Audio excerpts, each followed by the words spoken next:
கர்த்தருடைய பரிசுத்த நாமத்திற்கு மகிமை உண்டாகட்டும். இந்த அதிகாலை வேளையில் முதல் ஆராதனையில் பங்கு பெற்று கொண்டிருக்கிற உங்கள் அத்தனை பேரையும் வானத்தையும் பூமியையும் படைத்த ஆண்டவராக இயேசுவின் நாமத்தில் அன்போடு நான் உங்களை வாழ்த்துகிறேன். அற்புதர் இயேசு ஊழியத்தின் சார்பாக உங்கள் அத்தனை பேருக்கும் என்னுடைய வாழ்த்துதலை நான் பதிவு செய்து கொள்கிறேன். இந்த காலை செய்திக்கென்று தேவனுடைய ஆவியானவராலே திட்டமாக தெளிவாக காண்பிக்கப்பட்ட தேவனுடைய வார்த்தை பரிசுத்த லூக்கா எழுதின சுவிசேஷம் 5ஆம் அதிகாரம் 10வது வார்த்தை. Thank you Jesus. பரிசுத்த லூக்கா எழுதின சுவிசேஷம் 5ஆம் அதிகாரம் 10வது வார்த்தை 84வது பக்கம் இருக்கிறது. எல்லாரும் வேதத்தை எடுத்து அந்த வசனத்தை நம்ம உற்று பார்த்து வாசித்து தேவனுடைய நாமத்தை மகிமைப்படுத்துவோம். சீமோனுக்கு கூட்டாளிகளான செபதேயுவின் குமாரனாகிய யாக்கோப்பும் யோவானும் அந்தபடியே பிரமித்தார்கள். அப்பொழுது இயேசு சீமோனை நோக்கி, பயப்படாதே, இது முதல் நீ மனுஷரை பிடிக்கிறவனாய் இருப்பாய் என்றார். கர்த்தருடைய பரிசுத்த நாமத்திற்கு மகிமை உண்டாகட்டும். இன்னைக்கு தேவன் கொடுக்கிற முதல் வாக்குத்தத்த வார்த்தை பயப்படாதீங்க. அதுதான் உங்களுக்கு கர்த்தர் சொல்லுகிற வார்த்தை. ரெண்டாவது, நீங்கள் அத்தனை பேரும் மனிதர்களை கர்த்தருக்கென்று பிடிக்கக்கூடியவர்களாய், பரலோகத்திற்கென்று ஜனங்களை ஆயத்தப்படுத்தக்கூடியவர்களாய், பரலோக ராஜ்யத்தை ஜனங்களால் நிரப்பக்கூடியவர்களாய் கர்த்தர் உங்களையும் என்னையும் நம்மையும் முன்குறித்திருக்கிறார் என்பதை தெரிந்து கொள்ளும்படியாக கர்த்தர் இந்த வார்த்தையை திட்டமாய் நமக்கு கொடுத்திருக்கிறார். இங்கே பாருங்க, வசனம் சொல்லுகிறது, அந்த சீமோன் பேதுருவை பார்த்து கர்த்தர் சொல்லுகிறார், பயப்படாதே. ஒருவேளை இந்த 5வது மாதத்தில் முதல் காலை வேளையில் பலதரப்பட்ட சூழ்நிலைகளை பார்த்து பயந்த மனதோடு, திகைத்த மனதோடு, சோர்ந்த மனதோடு, தள்ளாடின மனதோடு, பலனற்ற இருதயத்தோடு ஒருவேளை நீங்கள் இந்த இடத்துல வந்திருந்தால், ஒருவேளை இதை நேரலையிலே பார்த்து கொண்டிருந்தால், உங்களுக்கு கர்த்தர் இந்த 5வது மாதத்தை குறித்து சொல்லுகிற வார்த்தை, பயப்படாதீங்க, நான் உங்களோடு கூட இருக்கிறேன், நான் உங்களை பலப்படுத்தி உங்களுக்கு சகாயம் பண்ணுவேன், என் நீதியின் வலது கரத்தினாலே உங்களை தாங்குவேன் என்று கர்த்தருடைய வார்த்தை எழுதப்பட்டிருக்கிறது. பேதுருவை பார்த்து கர்த்தர் சொல்றாரு, பயப்படாதே. அப்போ நம்முடைய வாழ்க்கையிலையும் பயப்படக்கூடிய நிறைய சூழ்நிலைகள் வரும். நம்ம மனுஷர்களை பார்த்தும் சூழ்நிலைகளை பார்த்தும் செய்திகளை பார்த்து நம்ம பயப்படுகிறோம். நமக்கு பயம் எப்படி வருகிறது? பிறரிடத்திலிருந்து வருகிறது, சூழ்நிலைகளில் இருந்து நமக்கு வருகிறது. நமக்கு முன்னாடி நிற்கக்கூடிய நபர்கள் சொல்லக்கூடிய வார்த்தைகள் நம்முடைய வாழ்க்கையில் பயத்தை கொண்டு வருகிறது. பாருங்களேன், ஒரு சில சம்பவங்களை உங்களுக்கு நினைவுபடுத்திட்டு தேவன் கொடுத்த ஆழத்துக்குள்ளே போனால் அது மிக அருமையாக இருக்கும். மத்தேயு புஸ்தகம் 8ஆம் அதிகாரம் 26வது வசனத்தை எல்லாருமே எடுத்துக்கொள்வோம். மத்தேயு எழுதின சுவிசேஷம் 8ஆம் அதிகாரம் 6வது வசனம், 8ஆம் அதிகாரம் 26வது வசனம், பக்க நம்பர் 12வது பக்கம். இயேசு சீசர்களோடு கூட படகிலே போய் கொண்டிருக்கிறார். இயேசுவும் அந்த படகில் இருக்கிறார். உங்கள் வாழ்க்கை படகில் இயேசு இருக்கிறார். உங்கள் குடும்ப வாழ்க்கையில் இயேசு இருக்கிறார். உங்கள் தொழில் ஸ்தாபனங்களில் இயேசு கிறிஸ்து இருக்கிறார். என்னைக்கு நீங்கள் இயேசுவை ஏற்றுக்கொண்டீங்களோ அன்னைக்கு இயேசு உங்களோடு ஒருவராக மாறிவிட்டார். நீங்கள் தனிமையானவர்கள் அல்ல. வேதம் சொல்லுது, நான் உங்களை திக்கு அற்றவர்களாய் விட்டேன், உங்களிடத்தில் நான் வருவேன் என்று கர்த்தருடைய வார்த்தை எழுதப்பட்டிருக்கிறது. வேதத்தை நீங்கள் கூர்ந்து பார்த்தா யோசேப்போடு கூட கர்த்தர் இருந்தார் என்று வேதம் சொல்லுகிறது. அவன் எகிப்திற்கு போகும் பொழுதும் கர்த்தர் யோசேப்போடு இருந்தார். தாவீதோடு கர்த்தர் இருந்தார் என்று வேதம் சொல்லுகிறது. யோசாபாத்தோடு கூட கர்த்தர் இருந்தார் என்று வேதம் சொல்லுகிறது. பவுலோடு கூட கர்த்தர் இருந்தார் என்று வேதம் சொல்லுகிறது. நமக்கு கர்த்தர் சொல்றார் மத்தேயு 28 லாஸ்ட்ல, உலகத்தின் முடிவு பரியந்தமும் சகல நாட்களிலும் நான் உங்களோடு கூட இருக்கிறேன், நான் உங்களை விட்டு விலகுவதும் இல்லை, உங்களை கைவிடுவதும் இல்லை. யோசுவாவுக்கு சொல்றாரு, மோசையோடு இருந்தது போல நான் உன்னோடு கூட இருக்கிறேன். அப்ப இந்த இடத்துல படகுல இயேசுவும் இருக்கிறாரு. ஆனால் அந்த படகினுடைய நிலைமையை குறித்து வேதம் சொல்லுகிறது பாருங்கள், 25வது வசனம். அப்பொழுது அவருடைய சீசர்கள் வந்து அவரை எழுப்பி, ஆண்டவரே எங்களை இரட்சியும், மடிந்து போகிறோமே என்றார்கள். அதற்கு அவர், அற்ப விசுவாசிகளே, ஏன் பயப்பட்டீர்கள் என்று சொல்லி எழுந்து காற்றையும் கடலையும் அதட்டினார். உடனே மிகுந்த அமைதல் உண்டாயிற்று. சீசர்களை பார்த்து கர்த்தர் சொல்லுகிற ஒரு வார்த்தை, அற்ப விசுவாசிகளே ஏன் பயப்பட்டீங்க?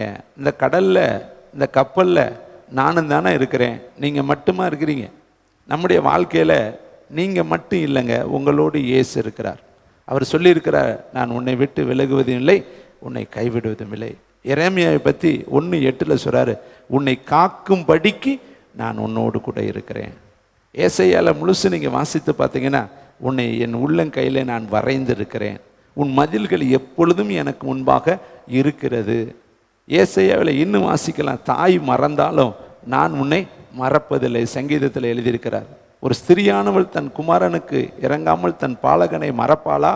அவளே மறந்தாலும் நான் உன்னை மறப்பதில்லை. ஒருவேளை இன்னைக்கு பயத்தோடு திகிலோடு இந்த 5வது மாதம் எப்படி இருக்க போகுதோ, நாளைக்கு வரப்போகிற ரிசல்ட் எப்படி இருக்க போகுதோ, அடுத்து +2 எக்ஸாம் ரிசல்ட் வரப்போகுது, 10th ரிசல்ட் வரப்போகுது, அடுத்து எங்கள் பிள்ளைகளை என்ன செய்ய போகிறோம், ஒரு வேளை மனதுக்குள்ளே அடி மனதில் திகைப்பு, கலப்பு, கசப்பு, வருத்தம், துக்கம் உங்களுடைய இருதயத்துக்குள்ளே இருந்தால் கர்த்தர் சொல்கிற முதல் வார்த்தை, நீங்கள் பயப்படாதீங்க, நான் உங்களோடு கூட இருக்கிறேன். பாருங்களேன், இங்கே வசனம் சொல்கிறது பாருங்கள், அந்த 24வது வசனம் பாருங்கள். அப்பொழுது படவு அலைகளினால் மூடப்படத்தக்கதாய் கடலிலே பெரும் காற்று உண்டாயிற்று, அவரோ நித்திரையாய் இருந்தார். அப்படின்னா அமைதியாக இருந்தார். காற்று அடிக்குது, கடல் அடிக்குது, கொதிக்குது, கப்பலெல்லாம் மூழ்க போகிற மாதிரி இருக்குது, ஆனால் அவர் அமைதியாக இருக்கிறார். லாசர் வீட்டில் லாசரை புதைச்சிட்டாங்க, ஆனால் அவர் அமைதியாக இருக்கிறார். நம்முடைய வாழ்க்கையிலையும் அமைதியாக இருக்கிறார் என்று நீங்கள் நினைக்காதீங்க. அவர் அமைதியாக இருந்தார்னா அற்புதத்தை செய்ய போகிறார் என்று அர்த்தம். கரந்தட்டி கர்த்தருக்கு நன்றி சொல்லுங்க.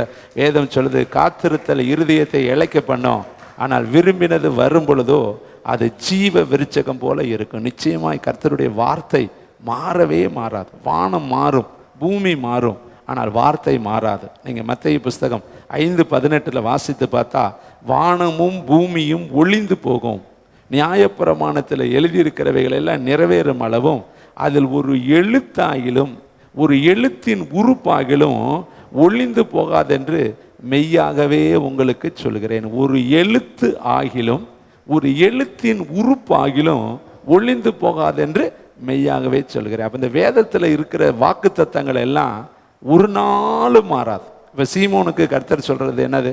பயப்படாதே, இது ஒரு வாக்கு தத்தம்.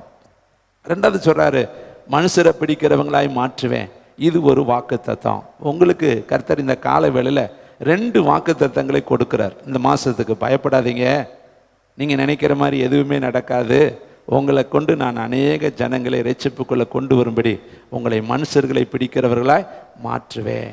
அருமையான தம்பி, தங்கச்சி, தாயே, தகப்பனே, பாருங்களே, 2 கொரிந்தியர் 1:20 வாசித்து பார்த்தா, தேவனுடைய வாக்கு தத்தங்கள் எல்லாம் கிறிஸ்து இயேசுவுக்குள் எப்படி இருக்குதா? ஆம் என்றும் ஆமேன் என்றும் இருக்கிறது. வாக்கு தத்தங்கள் எல்லாம் நமக்கு கொடுக்குறாங்க இல்லையா? அந்த வாக்கு தத்தங்கள் எல்லாம் நமக்கு எப்படி இருக்குதா? இயேசு கிறிஸ்துவுக்குள் ஆம் என்று தான் இருக்கிறது, அடுத்து ஆமேன் என்று தான் இருக்கு. இந்த வாக்கு தத்தங்கள்லாம் யாருக்கு சொந்தம்? உங்களுக்கும் உங்கள் பிள்ளைகளுக்கும் உங்கள் தேவனாகிய கர்த்தர் வரவழைக்கும் தூரத்திலுள்ள யாவருக்கும் வாக்கு தத்தங்கள் சொந்தம். இப்போ நீங்கள் அந்த வாக்கு தத்தங்களை பிடிச்சு ஜெபிக்கும் பொழுது அந்த வாக்கு தத்தம் உங்களுக்கு சொந்தம். அதை உங்கள் பிள்ளைகள் நம்பும் பொழுது அந்த பிள்ளைகளுக்கு சொந்தம். இன்னும் யார் வந்தாலுமே அவர்கள் அத்தனை பேர்த்துக்கு அந்த வாக்கு தத்தங்கள் சொந்தம். அப்போ வாக்கு தத்தங்கள் எப்படி இருக்குதான்? இயேசுவுக்குள் ஆம் என்றும் ஆமேன் என்றும் இருக்கு. வானம் ஒளிஞ்சு போயிடும், பூமி ஒளிஞ்சு போயிடும், ஆனால் இந்த வாக்கு தத்தங்கள் ஒரு நாள் ஒளியவே ஒளியாது. அதில் இருக்கிற ஒரு எழுத்தாகிலும் சரி, ஒரு உறுப்பாகிலும் சரி, ஒளிந்து போகாது என்று வார்த்தை சொல்கிறது.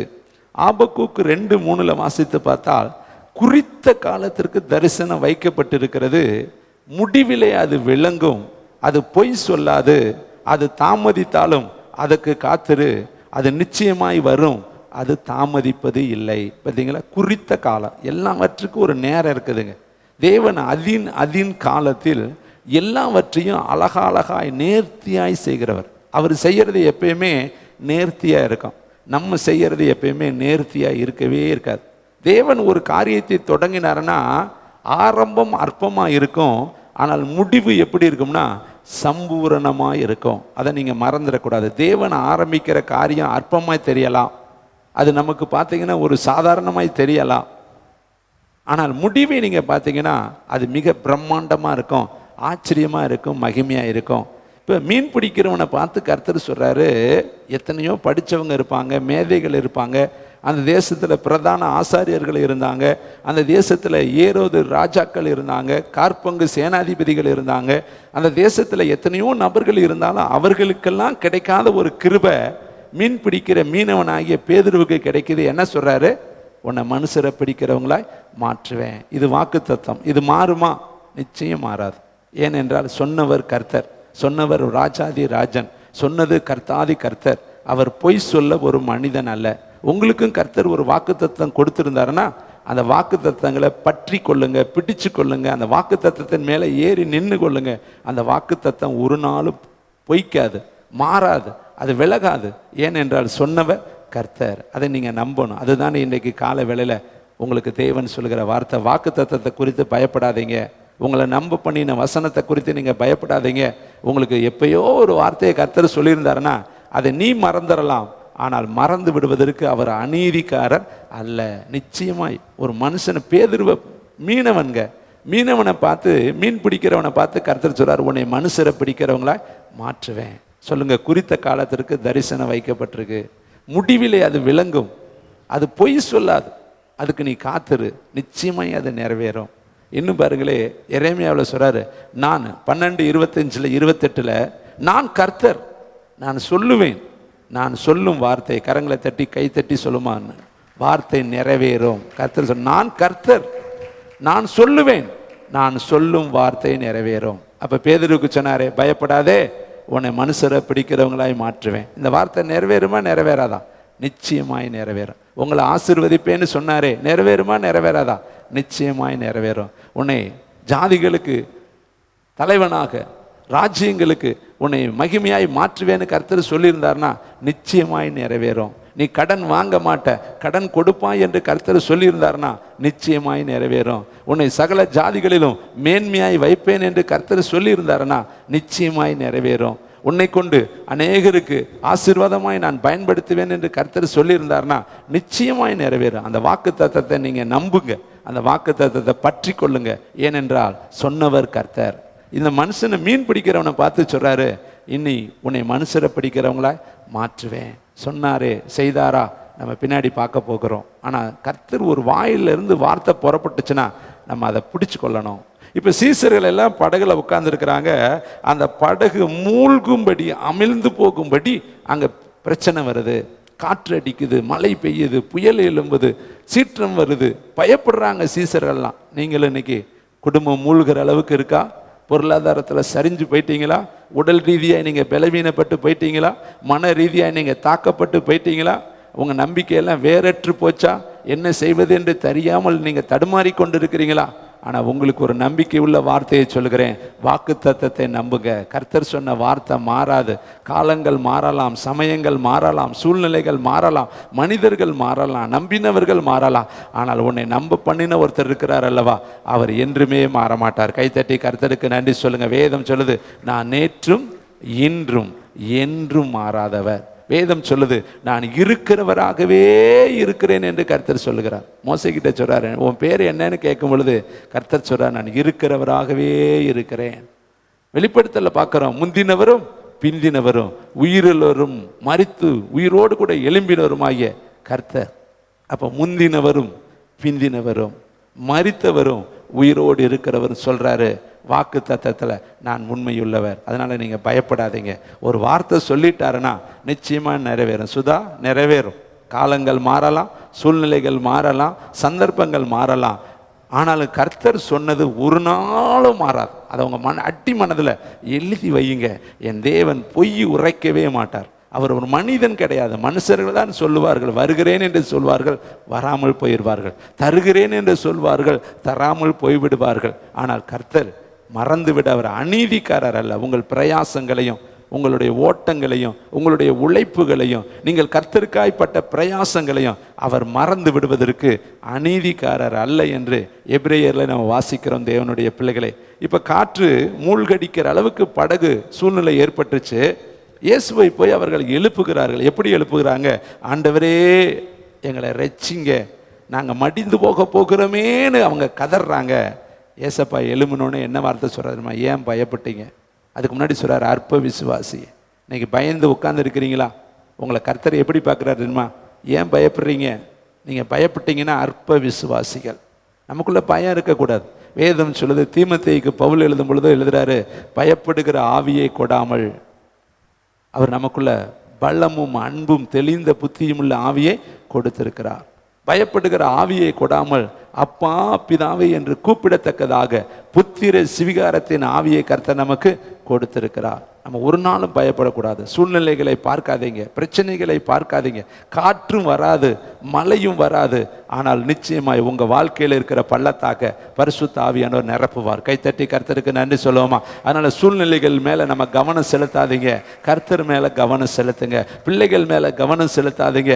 பிள்ளைகளை உனக்கு ஈவாக ஒருத்தர் தந்தார் அல்லவா? நம்முடைய வாழ்க்கையில் கற்பத்தின் கனியை உண்டாக்கினார் அல்லவா?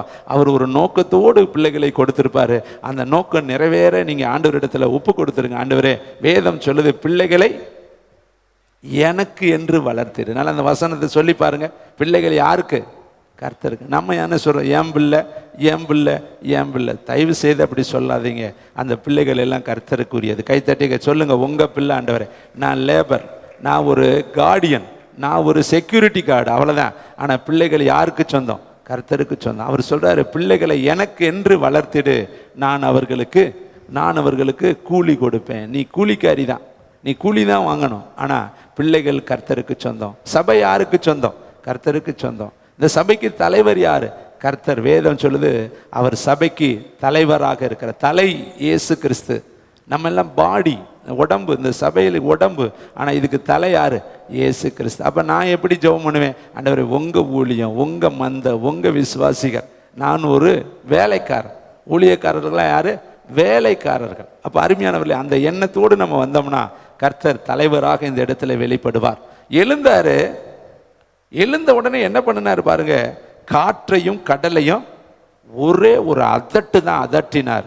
அது அத்தனையும் உடனே அடங்கி போச்சு. கைத்தட்டி கர்த்தருக்கு. இன்னைக்கு உங்கள் வாழ்க்கையிலையும் பிரச்சனை எழும்பி இருக்கா? போராட்டங்கள் எழும்பி இருக்கா? ஸ்ட்ரகிள்கள் உங்களை மூடுதா? திகைப்பு உங்களுக்கு உண்டாகுதா? உங்களுக்கு விரோதமாய் பார்வோன் எழும்புகிறானா? உங்களுக்கு விரோதமாய் கோலியாத்து எழும்புகிறானா? உங்களுக்கு விரோதமாய் கிர்காசியர்கள், எமோரியர்கள், எபூசியர்கள், இன்னும் உலகத்தில் இருக்கிற சகல மனிதர்கள் உங்களுக்கு விரோதமாய் எழும்புகிறார்களா? ஒன்றும் பயப்படாதீங்க.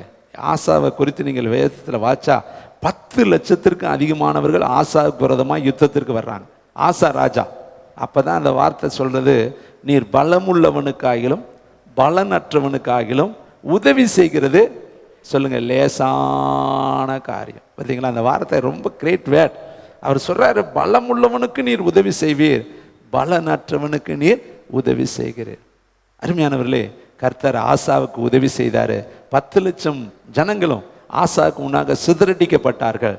ஆசாவை கர்த்தர் வெற்றியின் மனுஷனாய் மாற்றினார். இன்றைக்கு உனக்கு விரோதமாய் எத்தனை பேர்கள் பதிவிருந்தாலும், எத்தனை யுத்தங்கள் உங்களுக்கு விரோதமாய் எழும்பினாலும், உங்களுக்கு விரோதமாய் கடலே கொந்தளித்தாலும் நீங்கள் பயப்படாதீங்க. என்னை ஆட்கொண்டவரும் நான் சேவிக்கிறவரும் இன்னார் என்பதை நான் அறிந்திருக்கிறேன்.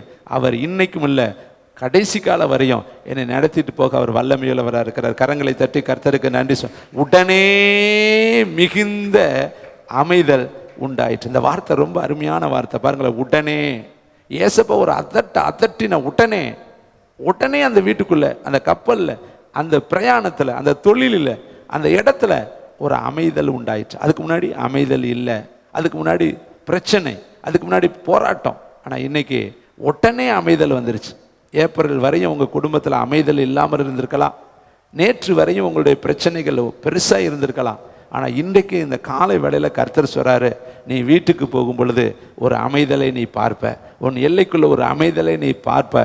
வேதம் சொல்லுது, சாலமோன் காலத்தில் யுத்தம் இல்லாமல் இளைப்பாறுதல் இருந்துச்சான், எங்கும் சமாதானம் இருந்துச்சான். அப்படிப்பட்ட ஒரு வாழ்க்கையை கர்த்தர் இந்த மே மாதத்தில் உங்களுக்கு கிருபையாய் தருவார். யுத்தத்தை நீங்கள் பார்க்க மாட்டீங்க, கர்த்தருடைய கரம் உங்களோடு இருப்பதை நீங்கள் உணர்வீங்க. நிச்சயமாக கர்த்தர் அதை செய்வார். அடுத்து பாருங்களே, இன்னொரு இடத்துல எப்படி கர்த்தருடைய வார்த்தை வந்தது.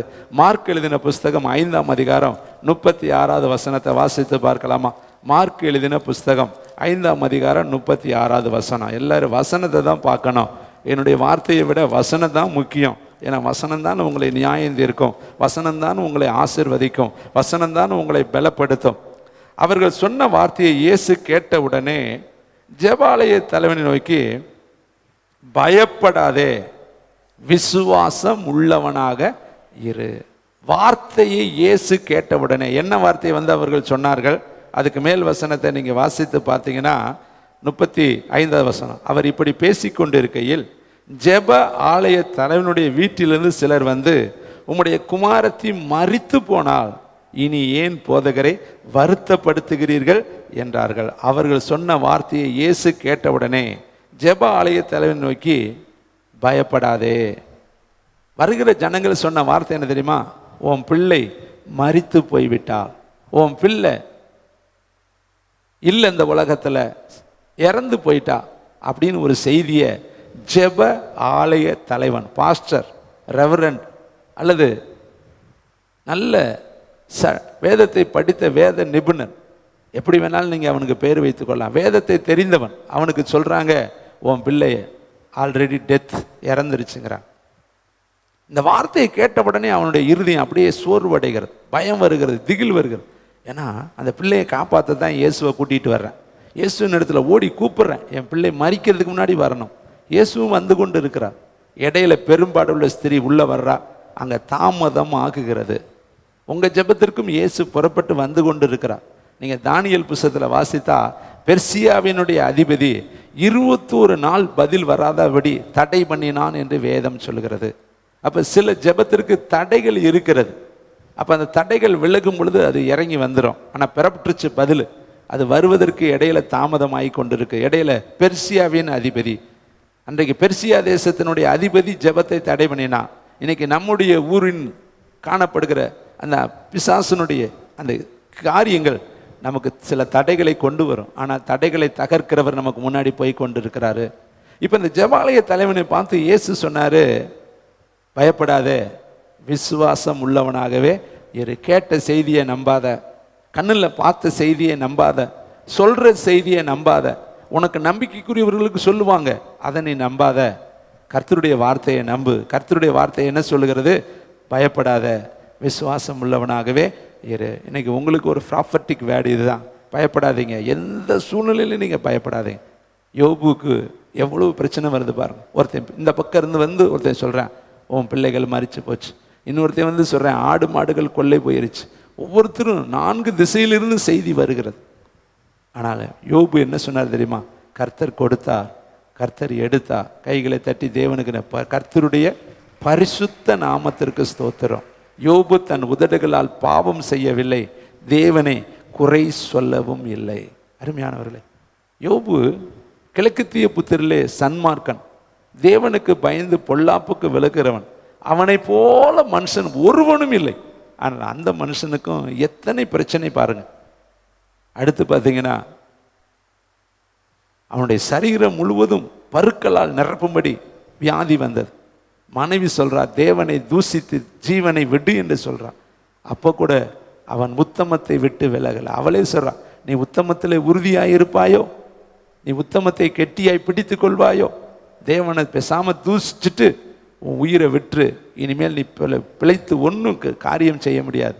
ஆனால் அவன் சொல்றான், நன்மை பெற்ற நாம தீமை பெற வேண்டாமோ? பைத்தியக்காரியா நீ, எவ்வளோ நன்மை கர்த்தர் நமக்கு செய்திருந்தார், இந்த சில தீமைகளை நீ இப்படி சொல்லலாமான்னு சொல்லி அவன் உதடுகளால் பாவம் செய்யவில்லை, தேவனை குறை சொல்லவும் இல்லை. வார்த்தை சொல்லுகிறது, என் நீதியை நான் கெட்டியாய் பிடித்திருக்கிறேன். நாமும் கூடங்க காலை வேளையில் வசனத்தை கெட்டிய பிடிச்சுக்குங்க. ஆண்டவர் அழைப்பு மாறவே மாறாது. மீன் பிடிக்கிறவனை பார்த்து சொல்றாரு, மனுஷரை பிடிக்கிறவங்களாய் மாற்றுவேன்னு சொன்னாரு. பிடிக்க வச்சாரா? அதை சொல்லித்தான் நான் செய்தியை முடிக்க விரும்புகிறேன். அவனை எப்படி மாற்றினார்? படிப்பறிவில்லாதவங்க, பேதை உள்ளவங்க, பயந்தாங்கொள்ளிங்க, ஒரு பெண்ணுக்கு கூட பயப்படுறவங்க, ஒரு பெண்ணை பார்த்து பயந்து இயேசுவை 3 முறை மறுதளித்தவன். அப்படிப்பட்ட பலவீனமான ஒருத்தனை எப்படிப்பட்ட மனுஷனாய் கர்த்தருடைய வார்த்தை மாற்றினது தெரியுமா? அவர்களை விட நீங்கள் விசேஷமானவர்கள். ஒரு தேவனுடைய ஊழியக்காரர் பரலோகத்திற்கு கொண்டு செல்லப்பட்டார். பூமியில் இருக்கும் பொழுது அந்த பரலோகத்தில் போய் கர்த்தர் அவரை கூப்பிட்டு பேதுருவை காண்பித்து, பேதுருவை கூப்பிட்டு சொன்னாராம், பரலோகத்தின் சில பகுதிகளை இவருக்கு காண்பித்துட்டு வான்னு சொல்லும் பொழுது அந்த தேவனுடைய ஊழியக்காரரை பேதுரு கூட்டிகிட்டு போகிறப்ப சொன்ன வார்த்தை என்ன சொன்னாராம்? 3 முறை மறுதளிச்ச என்னையவே பரலோகத்தில் கர்த்தர் இவ்வளவு பெரிய மகிமைக்கு பாத்திரவனாய் வைத்திருக்கும் பொழுது கர்த்தருக்காக ஓடி உழைக்கிற நீங்கள் பிரகாசமாக இருப்பீங்க அப்படி சொன்னார். அங்கே கூட அவர் நினைக்கிறாரு, மறுதலித்த நானன், மறுதலித்த பேதுருவை தாங்க கர்த்தர் வல்லமையாக பயன்படுத்தினார், மனுஷரை பிடிக்கிறவங்களாய் மாற்றினாருங்க.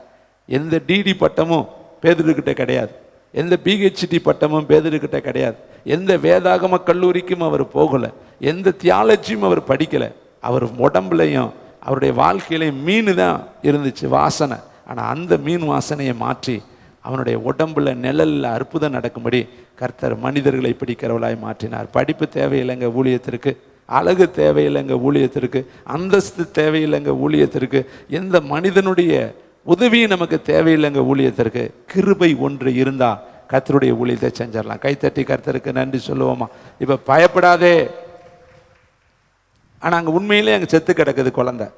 அங்கே போகும் பொழுது பார்த்தீங்கன்னா மத்தேயு 5ஆம் அதிகாரத்தில், மார்க் 5ஆம் அதிகாரத்தில் 41வது வசனம், பிள்ளையின் அங்கே 40வது வசனம் வாசிங்க. அதற்கு அவரை பார்த்து நகைத்தார்கள். எல்லாரையும் அவர் வெளியே போக பண்ணி பிள்ளையின் தகப்பனையும் தாயையும் தம்மோடு வைத்திருந்த வந்தவர்களையும் அழைத்து கொண்டு பிள்ளை இருந்த இடத்தில் பிரவேசித்து பிள்ளையின் கையை பிடித்து தலித்தாகுமி என்றார். அதற்கு சிறு பெண்ணை எழுந்திரு என்று உனக்கு சொல்கிறேன் என்று அர்த்தமாம்.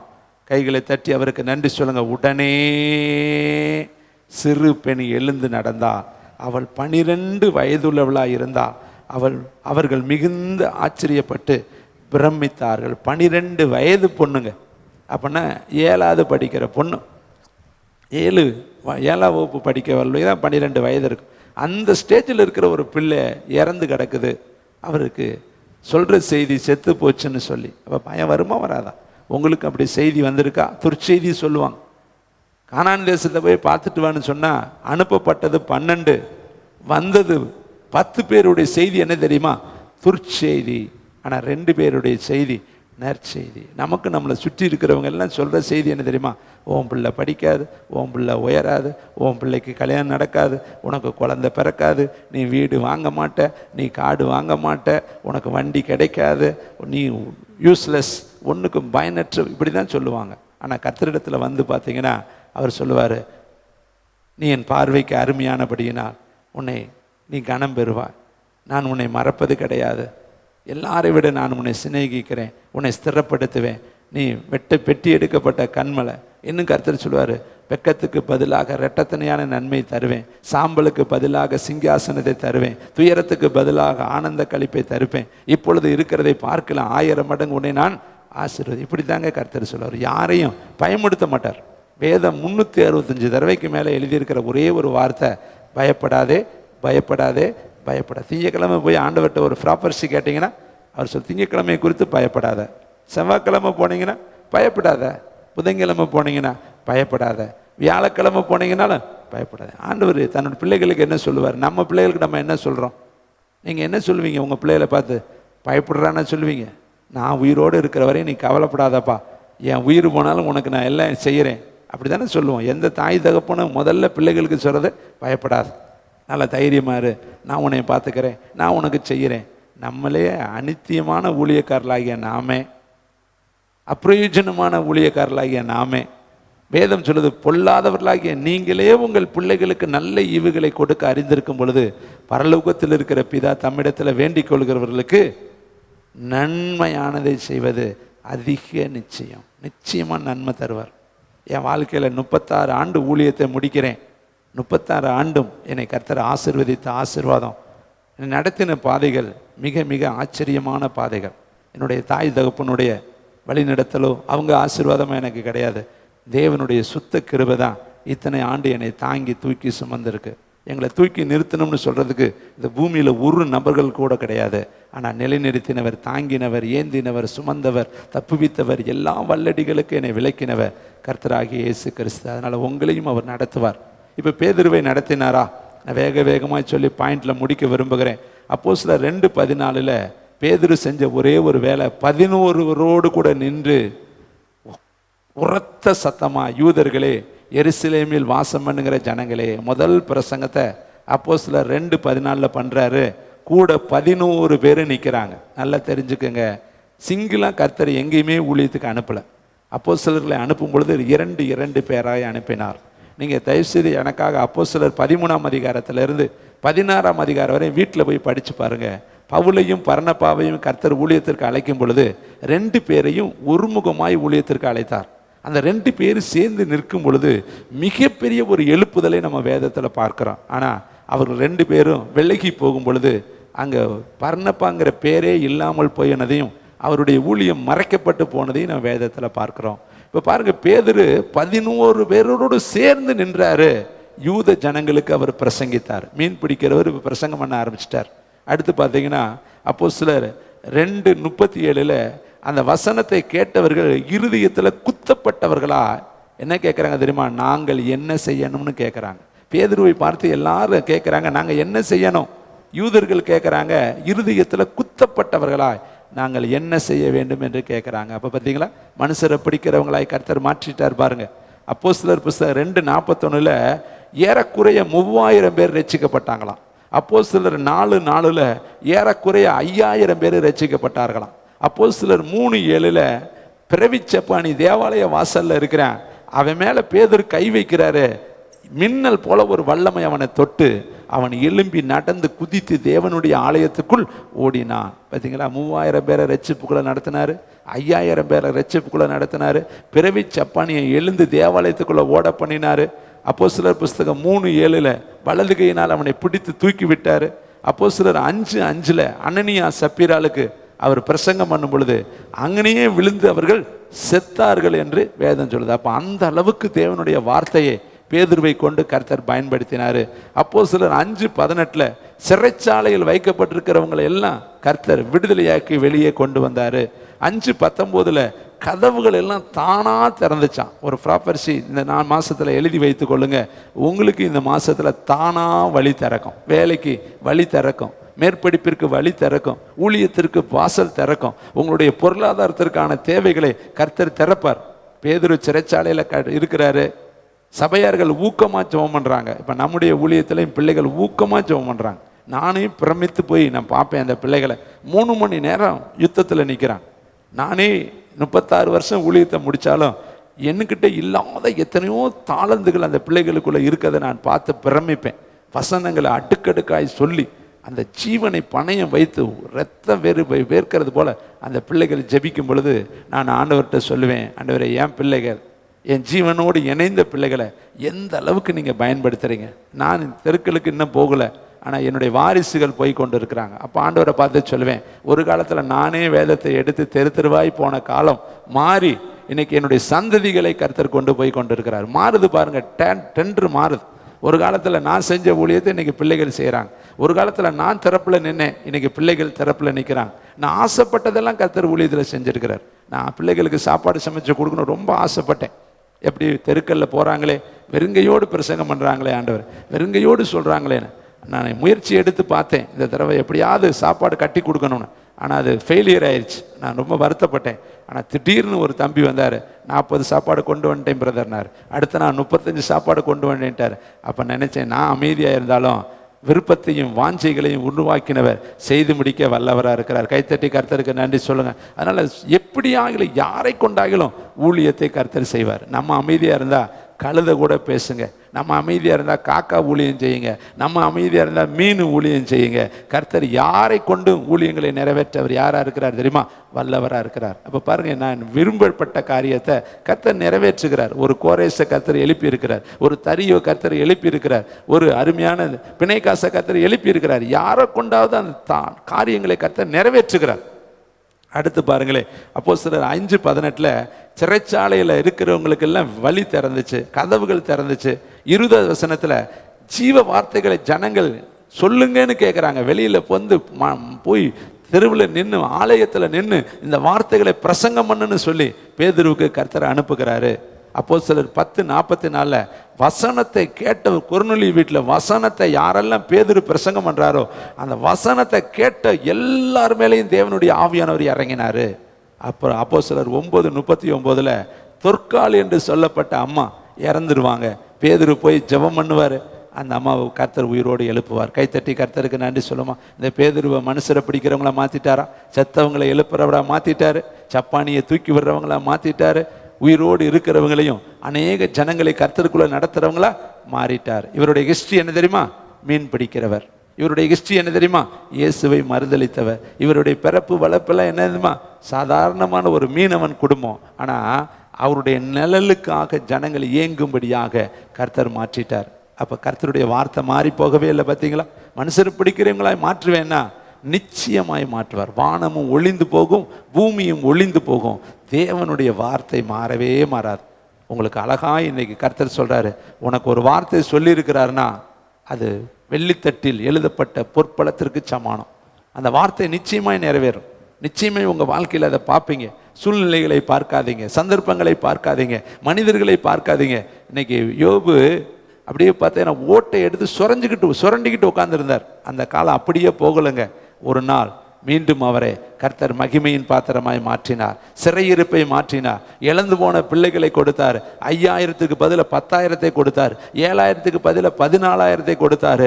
பல சந்ததிகள் அவனுடைய வாழ்க்கையில். அதுக்கு பின்னாடி தான் பார்த்தீங்கன்னா அழகழகான ரூபதிகளை கர்த்தர் அவனுக்கு கொடுத்தார். அதுக்கு பின்னாடி பிறந்த பிள்ளைகள் அவனுடைய பிள்ளைகளை போல அழகுள்ள பிள்ளைகள் உலகத்திலே இல்லை என்று எழுதியிருக்க. அப்படி கர்த்தர் யோபுவை என்ன செஞ்சார்? மகிமையாய் மாற்றினார். யோசேப்பு வாழ்க்கையில் பாருங்க, அவன் கஷ்டத்திற்கு ஈடு இணையாக இரட்டத்தனையான நன்மையினால் கர்த்தர் அவனை நிரப்பினார். எந்த தேசத்தில் அவன் அடிமையாக இருந்தானோ அதே தேசத்தில் அந்த சொப்பனக்காரனை கர்த்தர் உயர்த்தினார். அவங்கெல்லாம் சொன்னாங்க, வித்து போட்டால் சொப்பனம் எப்படி பழிக்கும்னு பார்க்கலான்னு நினச்சாங்க. நீ வித்தாலும் சரிடா, ஆனால் சொப்பனம் பழிக்காமல் விடுவதில்லைன்னு சொல்லி கர்த்தர் எகிப்திற்கு கொண்டு போய் அந்த சொப்பனத்தை பழிக்க பண்ணினார். கைத்தட்டி வாக்கு தத்தம் மாறாது. கர்த்தர் பொய் சொல்ல ஒரு மனிதன் அல்ல. அவர் உங்களுக்கு சொல்றாரு, பயப்படாதே, நிச்சயமாய் உன்னை மனிதரை பிடிக்கிறவளாய் மாற்றுவேன். எல்லாரும் எழும்பி நின்று பரலோகத்துக்கு நேரம் இந்த கால வேளையில் இந்த வாக்கு தத்தத்தை உரிமை பாராட்டு. ஏசப்பா, நான் எந்த சூழ்நிலையும் பயப்பட மாட்டேன் ராஜா, நான் உண்மை நம்புகிறேன். நான் நிச்சயமாய் அநேக ஜனங்களை உமக்கென்று பிடிக்கும்படியாக உம்மால் தெரிந்து கொள்ளப்பட்டிருக்கிற ராஜரீக ஆசாரிய கூட்டம் என்பதை நான் உணர்கிறேன் என்று சொல்லி உள்ளத்தின் ஆழத்தில் நன்றி சொல்வேன். எல்லாரும் எழும்பி நின்று ஹல்லேலூயா. ஒரு நிமிஷம் எல்லாம் முதல் வாரமாக இருக்கிறனால கையை உயர்த்தி முடிக்க போகலாம். ரீபா ரீபா ரபா ரீபா ரபா லரபா. ஒரு நிமிஷம் ஜெபிக்கலாம். ஏசப்பா, எங்கள் வாழ்க்கையில் பயம் வெள்ளகட்டும், திகில் வெள்ளகட்டும், சோர்வுகள் வெள்ளகட்டும், தடுமாற்றங்கள் வெள்ளகட்டும், குழப்பங்கள் வெள்ளகட்டும், அவிசுவாசங்கள் வெள்ளகட்டும், எல்லா விதமான ஸ்ட்ரகிள்களும் இயேசுவின் நாமத்தில் எங்கள் எல்லைகளை விட்டு வெள்ளகட்டு ராஜா.